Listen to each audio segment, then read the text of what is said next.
जो भी पितृपक्ष की जो हम लोग करते हैं उनकी महिमा क्या है? पितृपक्ष जो है ना, देखिए, बहुत लोगों के मन में असमंजसता होती है, मन में विचार होता है कि ये पितृपक्ष में पूरा पक्ष क्यों कहा जाता है, पितृपक्ष के पीछे रहस्य क्या है, श्राद्ध कर्म क्यों करते हैं, श्राद्ध कर्म करने के बाद फल क्या मिलता है। मैं आपको उनकी महिमा बताता हूँ। पितृपक्ष यानी कि 15 दिन, पूर्णिमा से लेकर अमावस्या तक एक पक्ष होता है। पूर्णिमा से अमावस्या एक पक्ष में पितरों का पूजन, जिसमें विवाह कार्य, शादी, जनेऊ संस्कार, गृह प्रवेश नहीं होता है। हम अपने पूर्वजों का स्मरण करते हैं। हर एक मनुष्य के ऊपर 3 ऋण होते हैं, यानी कि कर्जे होते हैं। उसे कहते हैं देव ऋण, ऋषि ऋण और पितृ ऋण।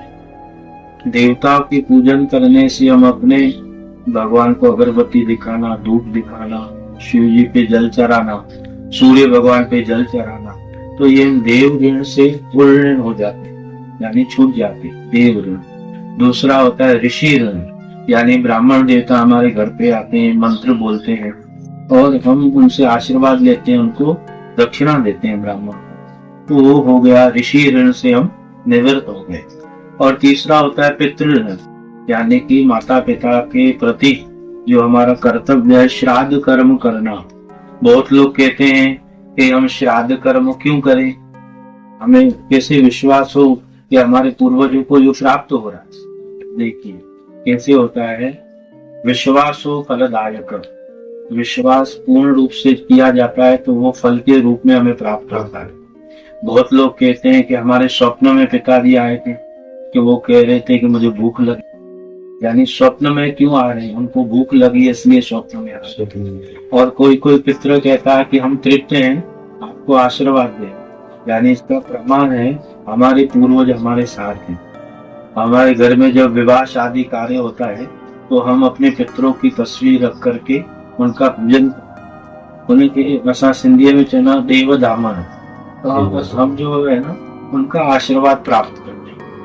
तो श्राद्ध कर्म क्यों किया जाता है, हम अपने पितृ ऋण से उऋण होने के लिए, क्योंकि माता पिता की इच्छा होती है कि हमारा पुत्र हमारे लिए पिंड दान करे। क्योंकि देखिए ये पिंड है, उसको हम शंख के रूप में नहीं बना रहे, एक गोलाकार पिंड के रूप में क्यों बना रहे, क्योंकि ये शास्त्र में बोला गया है यत पिंडे तत् ब्रह्मांडे, क्योंकि ये पूरा ब्रह्मांड एक पिंड के आकार में होता है। शरीर को शास्त्र में पिंड कहा गया है, हम लोग शरीर कहते हैं परंतु वास्तविकता इनको शरीर को पिंड बोला जाता है, इसलिए ये पिंड के आकार में रूप में हम उनको देते हैं, तो उनको ये तृप्ति होती है।